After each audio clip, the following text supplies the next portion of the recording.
వైసీపీకి కీలక నేతలు దూరం అవుతున్నారా? వాస్తవానికి అరెస్టుల పర్వం అయితే కొనసాగుతుంది. ప్రస్తుతం కాకాని గోవర్ధన్ రెడ్డి అరెస్ట్ తర్వాత పిన్నెల్లి వ్యవహారం అలాగే ఆ తర్వాత మిథున్ రెడ్డినో లేదంటే పెద్దిరెడ్డి రామచంద్రారెడ్డినో లేదంటే సజ్జల రామకృష్ణారెడ్డినో ఓకే బెయిల్ మీద ఉన్న వాళ్ళనైతే కోర్టు రక్షణగా ఉన్న వాళ్ళని ఏమీ చేయలేరనుకోండి. వేరే కేసుల మీద అరెస్ట్ చేసే అవకాశం ఉంది అనే ప్రచారం జరుగుతుంది. అదే గనక జరిగితే వైసీపీకి కీలక నేతలు దూరం అయ్యే అవకాశం ఉందా? ఈ లిస్టులో కొడాలి నాని పేరు వినిపిస్తుంది, ఎప్పటి నుంచో రోజా గారి పేరు వినిపిస్తుంది. ప్రస్తుతానికి వాళ్ళందరూ సైలెంట్గా ఉన్నారు, కొడాలి నాని గారు అనారోగ్యంతో ఉన్నారని. వలంనేని వంశీ ఆల్రెడీ జైల్లోనే ఉన్నారు.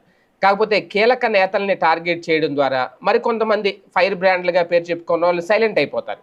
ఇప్పుడు వైవి సుబ్బారెడ్డి గారు ఇప్పుడు కీలకంగా పార్టీలో ఉన్నా సరే ఆయన వాయిస్ ఎంతవరకు వినిపించగలుగుతుంది? ఇప్పుడు పేర్ని నాని గారు ఉన్నారు. లేదు అంటే ఇప్పుడు ఆయన మీద కూడా ఏదో కేసు పెట్టి అరెస్ట్ చేయబోతారు అనే ఒక ప్రచారం అయితే జరుగుతుంది.